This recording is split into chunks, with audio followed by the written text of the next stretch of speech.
Dan sebelum Wawan ini masuk ke kamar Mbak Tun, tiba-tiba dari celah-celah itu Wawan ngelihat di samping Mbak Tun ini ada pocong. Dan pocong ini wajahnya hancur.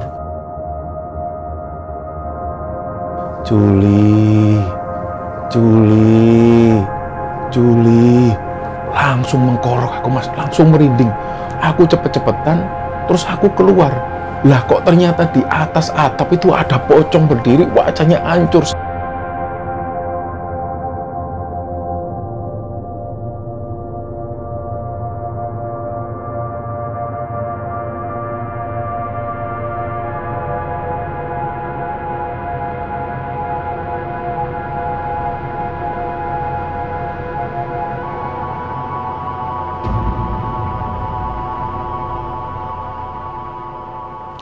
Bismillahirrahmanirrahim. Assalamualaikum warahmatullahi wabarakatuh. Sobat Kembara Sunyi dimanapun berada, pada kesempatan kali ini kami akan bercerita tentang sebuah kisah yang dikirim oleh Sobat Kembara yang bernama Wawan, yang asalnya dari Ngawi, Jawa Timur. Sebelum kita masuk ke ceritanya, untuk teman-teman yang nonton tayangan ini dan belum subscribe, jangan lupa untuk subscribe lebih dulu agar channel Kembara Sunyi ini lebih berkembang lagi dan kami lebih bersemangat lagi dalam membuat konten-konten terbaru di Kembara Sunyi. Dan untuk teman-teman yang telah mendukung kami sejauh ini, kami mengucapkan terima kasih banyak. Semoga amal kebaikan teman-teman dibalas kebaikan berlipat oleh Allah Subhanahu wa Ta'ala.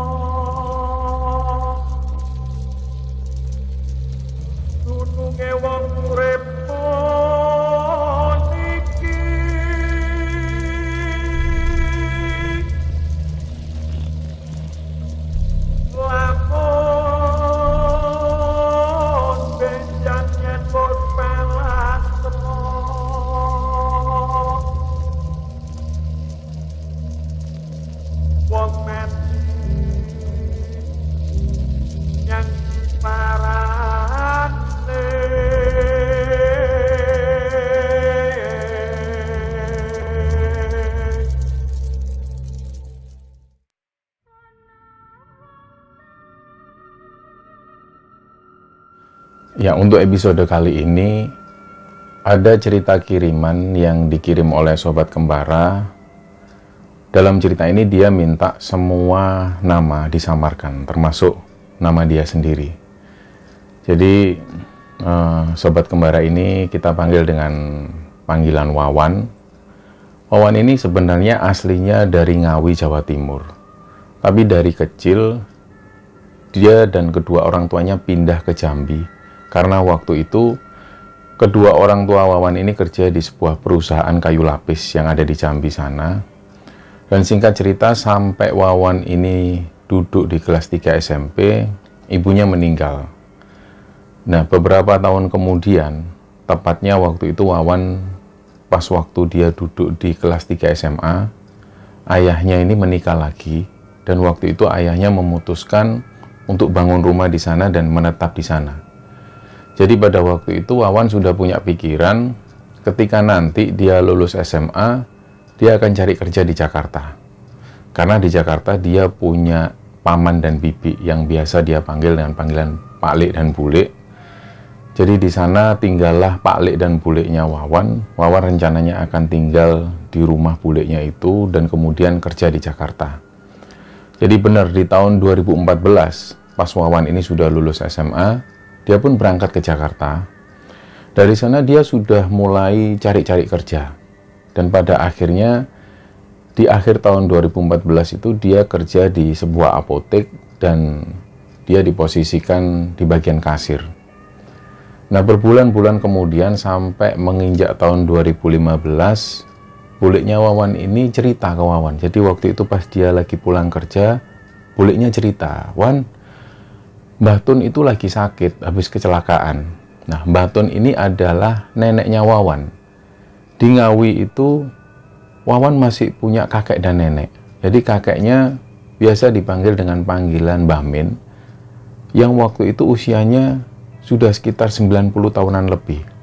Sedangkan neneknya Wawan biasanya dipanggil dengan panggilan Mbah Tun, dan waktu itu usianya sudah sekitar 76 tahun lebih. Nah, di Ngawi ini masih banyak Pak Lek dan Buleknya Wawan yang tinggal di sana. Karena Mbah Tun dan juga Mbah Min ini punya banyak sekali orang anak, termasuk ayahnya Wawan. Jadi ketika dikabari hal itu oleh Buleknya Wawan, Wawan langsung tanya, emangnya Mbah Tun sakit apa, Bulek? Nah, ceritalah Buleknya Wawan ini, seperti biasa di pagi hari, Mbah Tun ini punya aktivitas. Di pagi hari dia nganter cucunya ke sekolahan TK yang nggak jauh dari sana.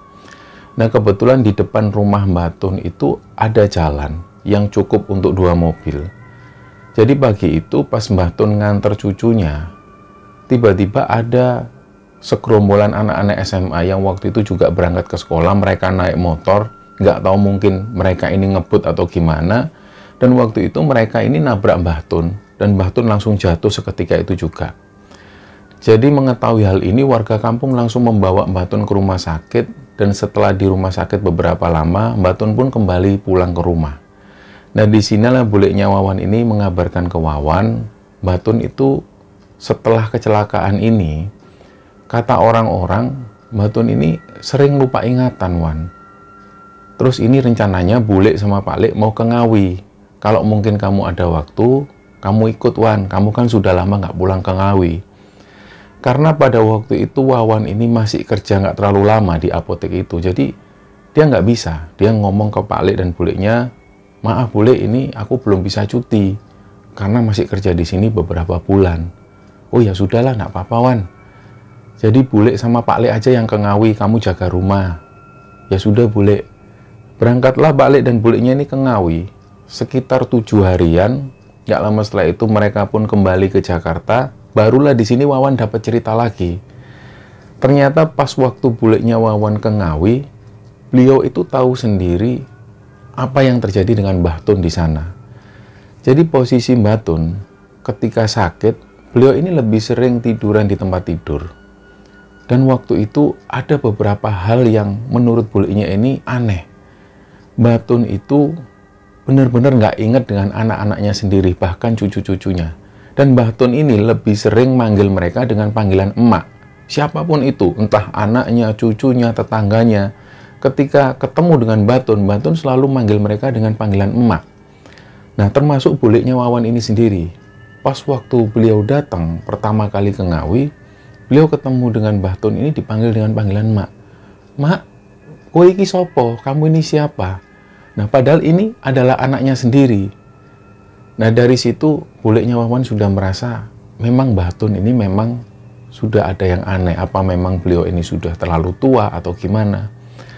Nah, pas waktu Buleknya Wawan ada di Ngawi beberapa hari itu, di hari keempat, Buleknya ini menyaksikan sendiri waktu itu Mbah Tun ini lagi masak di dapur. Jadi beliau masih bisa masak di dapur.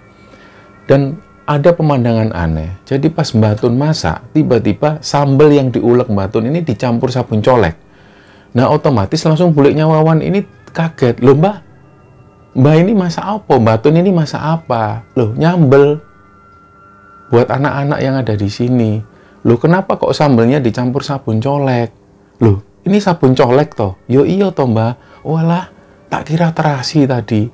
Ya wes, ya wes. Akhirnya Buleknya Wawan lah yang masak waktu itu. Dan ternyata beberapa hari kemudian, pas Mbah Tun masak di dapur, lagi-lagi Mbah Tun ini mencampurkan masakan dengan benda-benda yang aneh. Seperti sabun, odol, dan lain sebagainya. Dari situlah kemudian banyak saudara-saudara yang ada di sana ini, terutama adik-adik dari ayahnya Wawan itu, yang menyuruh Mbah Tun untuk istirahat aja di rumah, di kasur, nggak usah beraktivitas di dapur, daripada nanti masakan-masakan itu dicampur benda-benda yang aneh. Nah, dari sinilah Wawan tahu semua tentang Mbah Tun. Dan beberapa bulan kemudian, mereka dapat kabar lagi bahwa Mbah Tun ini kondisinya sudah mulai membaik. Beliau sudah bisa beraktivitas keluar. Dan bertahun-tahun kemudian, Wawan ini masih ada di Jakarta, masih kerja di apotek itu. Di sekitaran tahun 2021, mereka dapat kabar lagi dari Ngawi, bahwa Mbah Tun ini sakit parah lagi. Beliau hanya bisa tiduran di tempat tidur, dan lagi-lagi Mbah Tun ini sering mengigau, dan bahkan beliau sering nggak ingat dengan anak-anaknya sendiri, dan semua dipanggil dengan panggilan emak. Nah, mendengar kabar ini, Wawan pun akhirnya coba menghubungi keponakannya yang ada di Ngawi. Jadi dia punya keponakan yang namanya Anto, usianya hampir sama dengan Wawan. Diteleponlah si Anto ini. Tok, katanya Mbak Tun sakit lagi. Sakit apa? Nah, Anto pun menjelaskan, ya gitu loh mas, kayak yang dulu itu. Pokoknya sejak Mbak Tun kecelakaan, beliau itu sering nggak inget, kayak orang pikun gitulah. Semua ini dipanggil mak. Wes sampean ke sini aja lah, sampean ke Ngawi. Siapa tahu sampean juga punya kenalan orang-orang yang bisa ngeluarin susuknya Mbak Tun. Nah, mendengar hal itu Wawan tanya, loh, emangnya Mbak Tun ini pakai susuk Toto? Loh iya, sampean nggak tahu tah? Mbak Tun ini pakai susuk di kaki, di tangan, sama di bibir. Oh iya toh? Iya, ini semua keluarga yang ada di sini lagi nyari orang pintar mas, supaya susuk yang ada di Mbak Tun ini bisa dikeluarin. Kalau sampean punya kenalan, tolonglah mas dibantu. Ya sudah, gini aja tok. Insya Allah nanti habis hari raya, aku ke Ngawi lah. Jadi nanti aku ke sana langsung, mudah-mudahan aku juga dapat orang pintar. Nah, setelah percakapan dengan Anto ini, Wawan akhirnya jadi mikir. Dia ingat-ingat lagi, Wawan ini punya temen dari Cianjur namanya Guntur. Guntur itu pernah cerita kalau di Cianjur ini ada orang soleh. Nah, orang soleh ini namanya Mang Asep. Beliau itu biasanya bisa menyembuhkan penyakit-penyakit semacam ini. Nah, dari situlah Wawan ingat. Jadi tepat setelah hari raya, Wawan memutuskan untuk resign dari kerjaannya itu supaya dia bisa menetap di Ngawi. Nah, akhirnya setelah resign, Wawan pun pamit dengan bule dan pakliknya yang ada di Jakarta. Langsunglah dia menuju ke Cianjur. Begitu sampai di sana, Wawan dijemput sama temannya ini yang namanya Guntur. Mereka pun langsung menuju ke rumahnya Guntur. Nah, di sana nggak lama setelah itu, Wawan ini diajak ke rumahnya Mang Asep. Nah, rumahnya Mang Asep ini masih ada di pedesaan. Rumah beliau itu, di depan rumahnya ada saung bambu, dan di sebelahnya ada musola kecil. Dan di sebelah rumah-rumahnya ini sudah persawahan. Jadi rumahnya sangat asri sekali. Disinilah kemudian Wawan dikenalkan dengan Mang Asep. Mang Asep itu orangnya bersih sekali. Kelihatan kalau orang yang soleh. Begitu dikenalkan oleh Mang Asep, langsunglah Wawan cerita. Jadi gini Mang, saya ini punya nenek yang usianya sekitar 76 tahun yang tinggalnya di Ngawi. Diceritakan semua kronologisnya, bahkan sampai hal yang menyangkut tentang susuk. Jadi Wawan juga cerita bahwa neneknya ini pakai susuk di kaki, tangan, dan juga di bibirnya. Nah, waktu itu Mang Asep ini cuma bilang seperti ini ke Wawan, gini mas, sebenarnya yang bisa ngambil susuk, yang bisa mengeluarkan susuk itu sebenarnya yang lebih bagus keluarganya sendiri. Lah mungkin Mas Wawan ini juga bisa. Nanti saya kasihlah amalan-amalannya. Lebih baik Mas Wawan tinggal di sini dulu 3 hari. Nanti saya kasih amalannya, Mas Wawan menjalankan puasa selama 3 hari. Setelah itu nanti air yang sudah didoakan, Mas Wawan bawa ke sana, diminumkan ke neneknya. Oh ya sudah Mang, siap, saya siap tinggal di sini. Saya siap juga menjalankan puasa itu.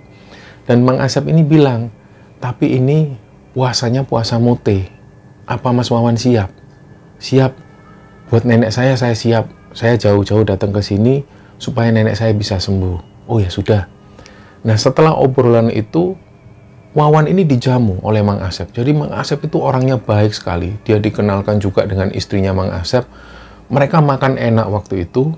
Dan sekitar jam setengah 10 malam, Wawan disuruh siap-siap. Mas Wawan, setelah ini Mas Wawan wudhu ya. Habis itu siap-siap mengamalkan dzikir ini sampai jam 2 dini hari. Nanti jam 2 sudah saya siapkan makan sahurnya. Nah, supaya wiridnya ini khusyuk, supaya nggak ada gangguan, Mas Wawan nanti wiridnya di musola depan aja. Oh iya Mang, nggak apa-apa Mang. Akhirnya jam 10 malam setelah wudhu, Wawan langsung menuju ke musola. Nah, di depan rumah Mang Asep ini ada musola kecil. Wawan pun masuk ke sana. Di awal-awal Wawan menjalankan dzikir ini, belum ada gangguan apapun. Sampai sekitar jam 2 dini hari, dia pun akhirnya makan sahur dan melakukan aktivitas di sana. Barulah di malam kedua, waktu itu di sekitar jam 10 malam, Wawan masuk ke musola. Sementara kampung ini sudah mulai sepi. Nah, mulailah Wawan zikir-zikir sampai sekitar jam setengah 1 dini hari. Barulah Wawan ini mendapat gangguan. Yang pertama, dia itu dengar ada orang yang bersiul di luar. Dibiarkanlah oleh Wawan, dibiarkan dia tetap zikir. Gak lama setelah itu, banyak sekali orang-orang yang datang. Tapi Wawan ini yakin, ini bukan orang. Karena selama dia ada di sana, di jam-jam seperti itu nggak ada aktivitas apapun. Nah, pas waktu Wawan ini melanjutkan zikir, tiba-tiba ramai sekali kayak banyak orang yang datang. Dan kayak benar-benar suasana di luar itu seperti suasana pasar. Wawan pun diam, dia tetap bertahan. Dia zikir sampai jam 2 dini hari. Dia pun masuk ke rumah Mang Asep dan waktu itu dipastikan lagi. Ternyata di luar ini sepi. Nggak ada apapun dan nggak ada aktivitas apapun. Jadi jam 2 dini hari Wawan mulai makan sahur. Dan hari itu dilalui Wawan dengan biasa. Barulah di malam ketiga, di malam terakhir Wawan menjalankan zikir-zikir ini. Seperti biasa jam 10 malam dia masuk ke musola. Dia memulai zikir dan dia mulai berkonsentrasi. Di sekitar jam 1 dini hari, tiba-tiba pintu musola ini seperti dibanting oleh orang. Pruak, dan waktu itulah Wawan kaget, dia noleh ke arah pintu. Ternyata nggak ada siapapun. Dan tiba-tiba secara bersamaan, di luar, dia ngelihat ada sosok bayangan hitam besar sekali. Dan sosok bayangan hitam ini seperti bawa bola api di tangannya. Dari situlah Wawan ini kaget, karena sebelum-sebelumnya dia nggak pernah melihat pemandangan seperti ini. Wawan ini lari terbirit-birit langsung masuk ke rumahnya Mang Asep. Di situ dia nggak berani membangunkan Mang Asep. Ditunggulah sampai pagi hari. Jadi setelah pagi hari barulah Mang Asep ini bangun. Wawan cerita, "Mang, ini saya sudah menjalani puasa 3 hari. Oh ya, alhamdulillah. Nanti malam kita datang ke pondok pesantren. Kebetulan di pondok pesantren sana ini ada acara tawasulan. Kita datang ke sana, nanti air doanya Mas Wawan bawa pulang." "Oh iya Mang, siap Mang. Gini Mang, semalam itu saya diganggu." "Diganggu apaan ya Mas?" "Saya pas zikir, tiba-tiba pintu musola ini ditutup dengan keras Mang. Setelah itu saya ini ngelihat ada sosok tinggi besar hitam. Dan dia ini kayak membawa api." "Ah, masa sih Mang Asep ngomong seperti itu?" Kayak Mang Asep ini nggak percaya. "Iya Mang, bener Mang, saya lihat betul. Karena saya nggak pernah ngelihat hal-hal yang semacam itu sebelumnya, saya lari." Nah, Mang Asep cuman bilang, "Ah, nggak apa-apa Mas Wawan. Mungkin dia mau kenalan aja, biasa." "Ya sudah Mang, saya cuma takut aja jadi saya lari. Saya ninggalin musola dan saya ngelanjutin zikir di rumah. Ya nggak masalah, nggak apa-apa." Jadi malam itu, Wawan ini bersama Mang Asep menuju ke pondok pesantren. Ternyata di sana banyak sekali santri yang berzikir semacam istighosa. Dan di depan itu ada air yang sengaja didoakan di sana. Belakangan barulah Wawan tahu ternyata santri-santri ini sengaja untuk berzikir, beristighosa dan bermunajat kepada Allah untuk mendoakan kesembuhan neneknya Wawan yang ada di Ngawi. Dari situlah Wawan ini merasa bahagia dan merasa senang. Ternyata kepedulian santri-santri di sini terhadap neneknya Wawan ini sangat besar sekali. Dan terutama juga jasa Mang Asep. Setelah istighosa ini selesai, air yang sudah didoakan ini diserahkan ke Wawan. Dan waktu itu Mang Asep bilang, "Ini nanti tolong diminumkan ke neneknya Mas Wawan. Dan jangan lupa baca bismillah. Insya Allah nanti kalau memang Allah mengizinkan, susuk-susuk yang ada di tubuhnya neneknya sampean itu bisa luntur dengan sendirinya." "Oh ya Mang, saya ngucapin terima kasih banyak Mang." Setelah itu akhirnya Wawan pun pamit pulang. Dia mengucapkan terima kasih kepada Mang Asep dan juga kepada temannya Guntur itu. Akhirnya Guntur mengantarkan Wawan menuju ke terminal. Dia naik bis dari Cianjur menuju ke Bandung dan dari Bandung dilanjutkan menuju ke Ngawi. Singkat cerita, sesampainya di Ngawi, Wawan dijemput sama keponakannya yang namanya Anto itu. Dan dari situ sepanjang perjalanan menuju ke rumah, Anto cerita lagi, "Batun itu sudah nggak ingat Mas. Semua orang itu dipanggil Mak sama Batun. Mungkin nanti sampean juga dipanggil Mak sama Batun. Ya sudah, ayo kita ke sana aja." Nah, sesampainya di sana, jadi rumah Batun ini dulu memang Wawan tinggal di sana. Rumahnya ini sudah banyak yang berubah, terutama di bagian depan rumah ini sudah direnovasi semua, tapi di bagian tengah dan belakang memang sengaja belum direnovasi, jadi masih bangunan lama. Dan Wawan masih ingat betul dari kecil bangunan ini memang seperti itu. Nah, di ruang tengah inilah Mbak Tun dirawat. Ada satu tempat tidur di sana, Mbak Tun terbaring di tempat tidur itu. Nah, pertama kali datang ke sana, Wawan melihat banyak sekali Pak Lek dan juga Bu Leknya Wawan yang asalnya dari Sragen, karena memang mereka ini keluarga besar. Di sana ada Pak Lek dan Bu Leknya Wawan yang asalnya dari Sragen yang datang ke sana, dan kebetulan mereka ini juga dari orang pinter. Mereka juga bawa air untuk diserahkan ke neneknya Wawan itu. Nah, ternyata usaha yang dilakukan Pak Lek dan Bu Leknya Wawan yang dari Sragen ini belum berhasil. Ini saya juga kebetulan bawa air yang sudah didoakan, yang asalnya dari Cianjur. Mudah-mudahan ini cocok untuk Mbak Tun. Ya sudah, sana diminumkan aja. Nah, pertama kali masuk, Wawan juga dipanggil. Opo mak? Gak apa mak? Ini mbah, diminum mbah. Jadi karena Wawan sudah tahu Mbak Tun ini pasti manggil dengan panggilan mak, Wawan langsung ngomong, sudah diminumkan aja. Setelah baca bismillah, diminumkanlah ke Mbak Tun. Setelah itu sampai 1 harian penuh, ternyata minuman ini nggak berhasil. Air yang sudah didoakan ini nggak berhasil membuat luntur susuk-susuk yang ada di tubuhnya Mbak Tun.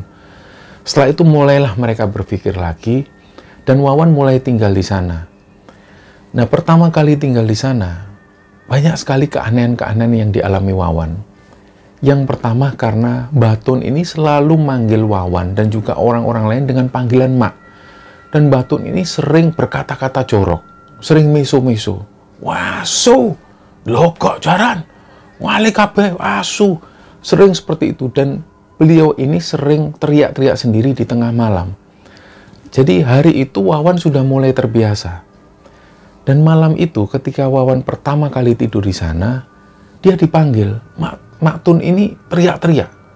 Woi, merini mak, merini yo mak. Pertama kali Wawan ini belum nyambung. Sebenarnya Mbak Tun ini manggil siapa? Mak. Akhirnya Wawan pun nyamperin. Dia masuk ke kamar, dan ternyata Mbak Tun ini ngomong ke Wawan, kowe iki asu aja nih, diceluk ket mau rah mrene. Asu, lho kok jaran? Lah Wawan kaget loh, ono apa mbah? Kenapa mbah? Mbak Tun ini manggil siapa? Yo nyeluk kowe. Kene mak. Wawan ini sudah dipanggil mak. Akhirnya Wawan pun menghampiri Mbak Tun. Wawan tanya, ono apa mak? Ada apa mbah? Aku tolong jukukno banyu putih. Ngelak. Oh nggih mbah. Diambilkan air putih. Setelah Mbak Tun minum, Mbak Tun tanya ke Wawan, mak, kowe iki sopo mak? Kamu ini siapa? Ya Wawan langsung jawab, loh, aku iki putumu mbah. Aku ini cucumu. Mosok ndak inget? Loh, aku ini duwe putu tah? Mbak Tun ngomong seperti itu loh. Aku ini apa punya cucu? Ya punya toh mbah. Aku ini cucumu, anaknya Pak Bambang. Inget ora? Walah, kowe iki Wawan, anake Bambang. Nggih Mbak Tun, saya ini anaknya Bambang, cucumu. Walah Wan, kamu ini sudah lama nggak kesini. Sudah lama sekali. Sekarang kamu kesini, tiba-tiba kamu sudah jadi besar. Iya mbah, aku Wawan mbah. Nah malam itu Wawan pun tidur di sana. Keesokan harinya seperti biasa, Mbak Tun ini teriak-teriak lagi. Mak, Rene mak. Wawan pun langsung menghampiri. Dan sebelum Wawan ini masuk ke kamar Mbak Tun, tiba-tiba dari celah-celah itu Wawan ngelihat di samping Mbak Tun ini ada pocong. Dan pocong ini wajahnya hancur.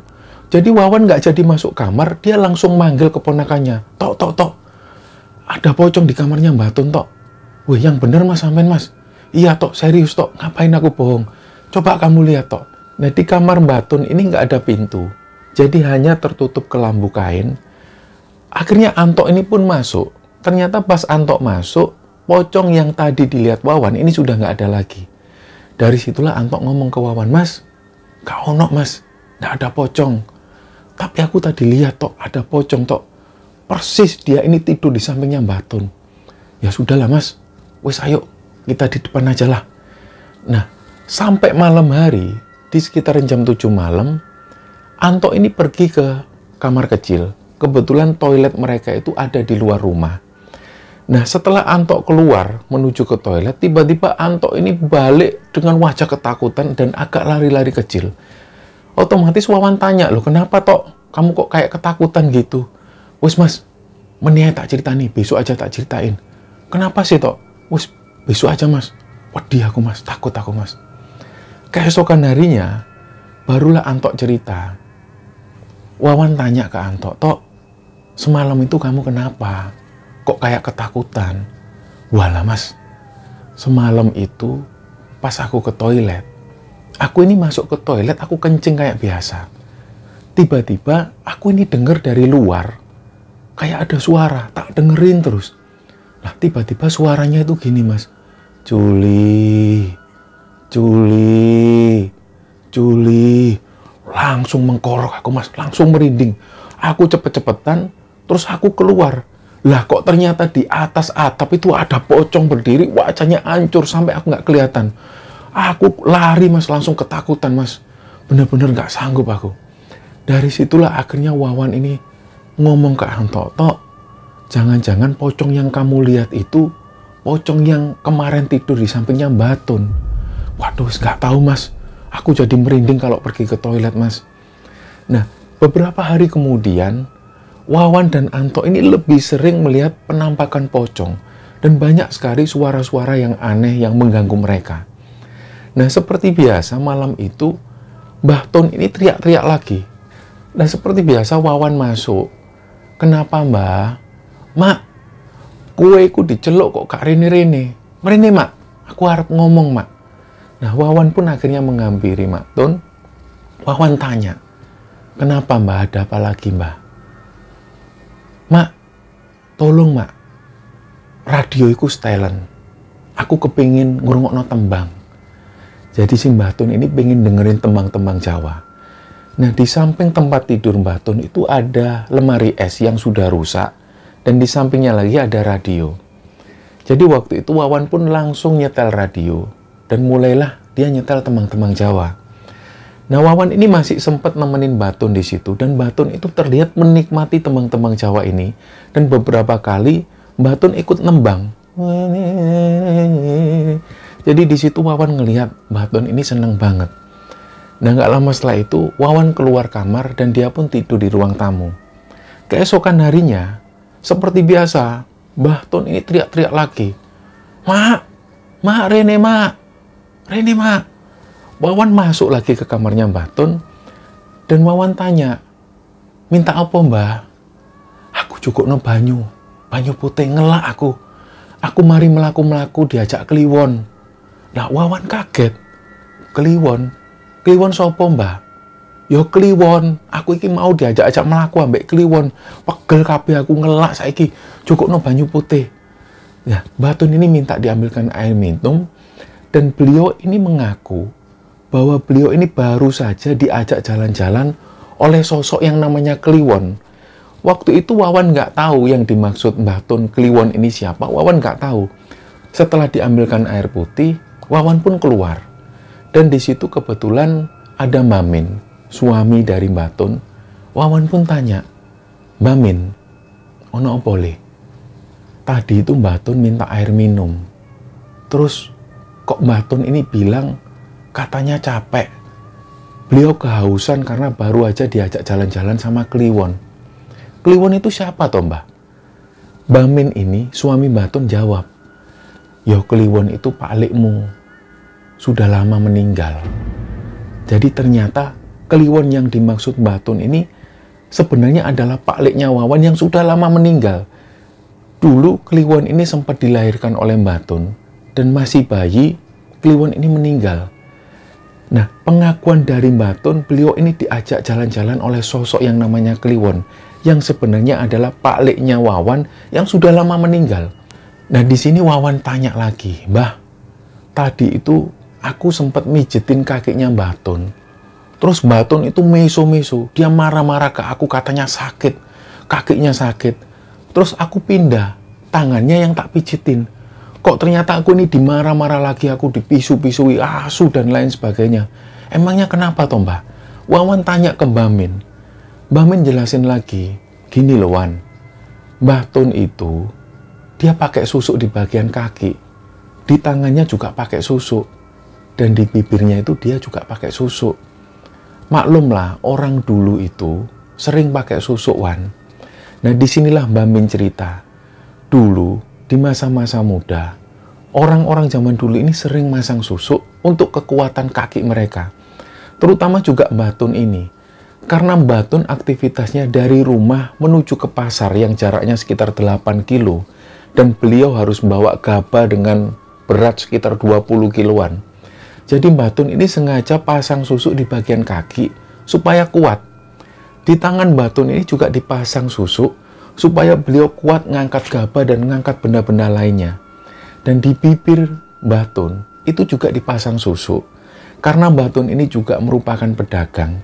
Alasannya bibirnya dipasang susuk supaya dia bisa meyakinkan pembeli. Dan itu sudah lumrah bagi orang-orang zaman dulu. Dan di setiap malam-malam suro, Mbah Tun selalu menuju ke Gunung Lawu.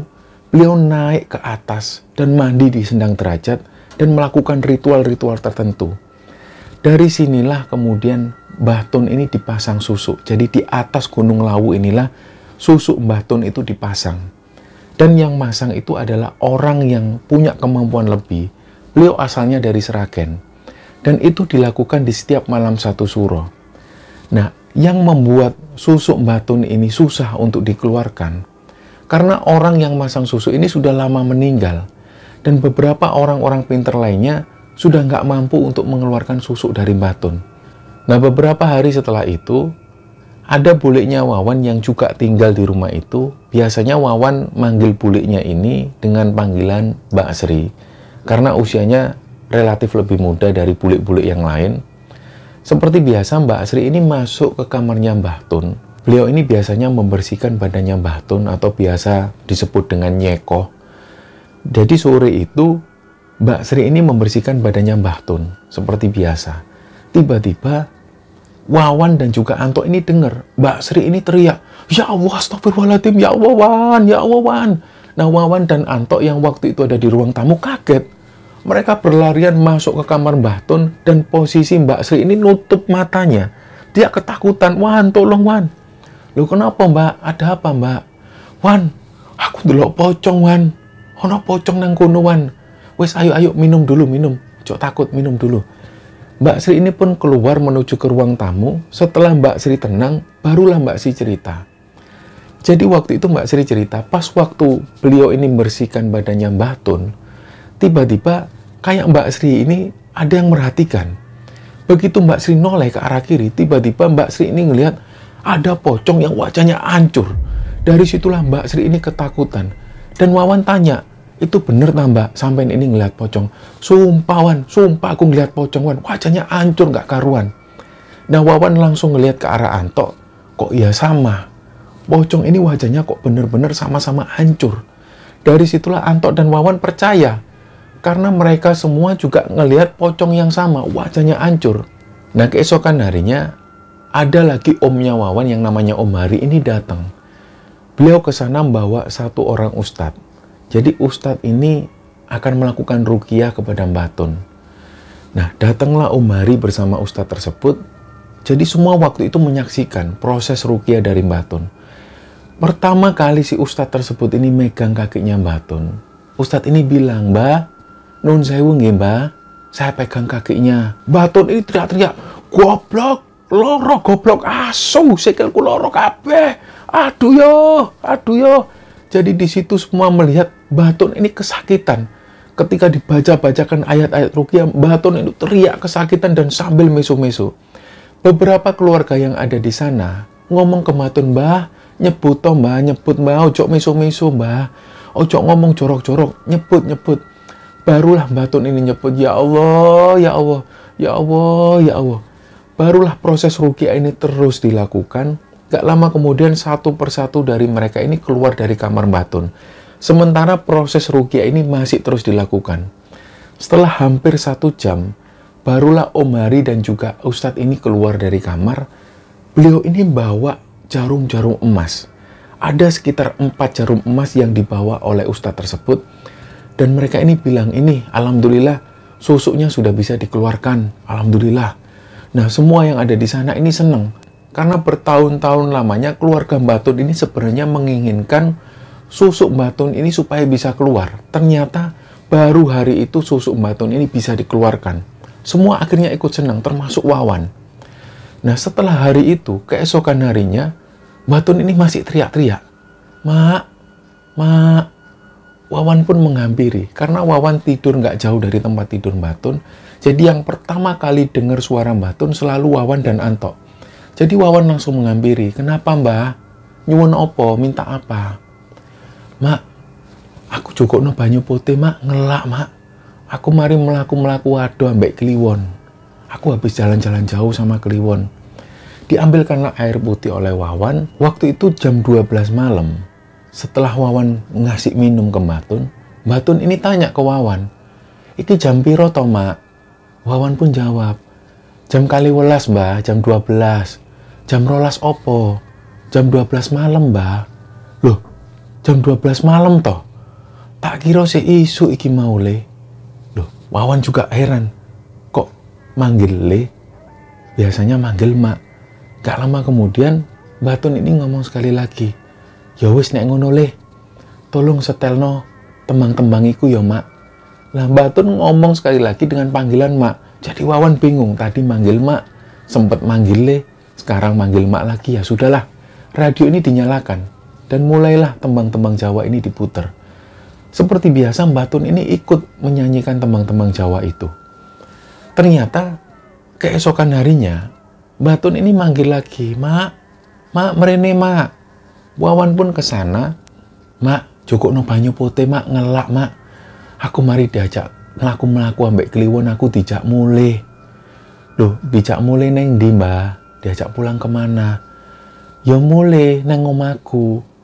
Loh mbah, niki ngriane jenengan. Ini rumahnya Mbah Tun. Mbah Tun mau pulang kemana lagi? Loh ini bukan rumahku. Rumahku di sana jauh pokoknya. Aku mau pulang ke sana. Ini bukan rumahku. Disitulah Wawan dan juga beberapa orang keluarga lainnya ini juga heran. Dan mereka sudah timbul pertanyaan besar. Kenapa Mbah Tun ini selalu bilang kalau beliau pengen pulang. Dan beliau mengaku bahwa ini bukan rumahnya. Rumahnya Mbah Tun jauh dari sini. Ternyata beberapa hari setelah itu, ketika banyak keluarga yang ngumpul di rumah Mbah Tun manggil-manggil. Mak, mrene mak. Semua keluarga akhirnya datang ke sana. Mbah Tun ngomong, mak, aku tak mulai yo. Mbah Tun ngomong seperti itu ke semua orang. Pulang kemana mbah? Ini rumahnya Mbah Tun. Mbah Tun mau pulang kemana lagi? Oh, rumahku waduh. Rumahku jauh di sana, aku mau pulang. Nanti aku bawain bunga ya. Terus jangan lupa bawain aku air putih. Nanti siramkan ke rumahku. Dari situ semua keluarga ini saling pandang. Terus nggak lama setelah itu, pas waktu orang-orang ini mau keluar dari kamar, Mbah Tun ini manggil lagi. Mak, iku sopo mak? Itu siapa? Kok raine serem ya mak? Ono wong loro iki lho. Awake gede dukur. Raine serem-serem, aku kok wedi ya mak? Jadi Mbah Tun ini mengaku beliau melihat dua sosok tinggi besar dan wajahnya menyeramkan. Dan Mbah Tun mengaku bahwa dua sosok tinggi besar ini menatap tajam ke arah Mbah Tun. Dari situlah orang-orang ini juga heran. Nggak ada siapa-siapa mbah. Ora iku lho. Ana wong loro iku lho raine serem. Iku lho usiran. Sopo iki wong loro iki? Kok teko mrene iki sopo iki? Nah, orang-orang ini akhirnya karena bingung, mereka pun akhirnya keluar. Mbah Tun dibiarkan di kamar. Nah, keesokan harinya, tepat hari itu hari Kamis, Wawan masih ingat betul hari itu. Setelah Wawan ini sholat asar, Wawan santai di ruang tamu. Waktu itu Wawan ini juga heran, kok nggak biasanya? Biasanya Mbah Tun ini teriak-teriak jam segini. Kok nggak ada suara sama sekali? Masuklah Wawan ke kamarnya Mbah Tun dan dilihat Mbah Tun ini sudah lemes. Beliau nggak bergerak sama sekali. Akhirnya didekatilah oleh Wawan. Wawan ini coba menggerakkan badannya Mbah Tun. Mbah, bangun mbah. Mbah Tun. Mbah Tun ini masih diam. nggak ada suara detak jantung, dan Baton ini sudah nggak lagi bernafas. Nah, karena Wawan ini kaget, Wawan pun langsung teriak-teriak, Tok, Baton nggak nafas, Tok. Baton sudah nggak lagi nafas, Tok. Antok pun bingung. Jadi mereka langsung berlarian menuju ke rumah budinya Wawan yang nggak jauh dari sana, sekitar 100 meteran. Jadi kebetulan Bude Wawan ini berjualan di sana. Jadi Wawan langsung manggil budinya, Bude, ana apa Wan? Baton sudah nggak ada, Bude. Lu sing bener kowe, Wan. Iya, Bude, Baton sudah nggak nafas, Bude. Barusan saya cek. Akhirnya budinya Wawan ini langsung berlarian tergopoh-gopoh masuk ke dalam kamarnya Baton. Setelah dipastikan ternyata benar. Mereka memastikan dan meyakini bahwa Baton sudah meninggal. Jadi hari itu, tepat di hari Kamis di sekitaran jam 4:30 sore, Baton sudah dinyatakan meninggal. Di satu sisi, keluarga ini sedih atas kepergian Baton, tapi di satu sisi lain, mereka juga bersyukur karena Baton nggak lagi merasakan sakitnya. Nah, dari situlah cerita ini berakhir, dan Wawan menceritakan cerita ini kepada Kembara Sunyi dengan harapan cerita ini bisa memberi pelajaran dan memberi hikmah kepada kita semua. Kami mengucapkan terima kasih kepada Wawan yang telah menceritakan cerita ini kepada Kembara Sunyi. Mohon maaf kalau ada salah-salah kata. Wassalamualaikum warahmatullahi wabarakatuh.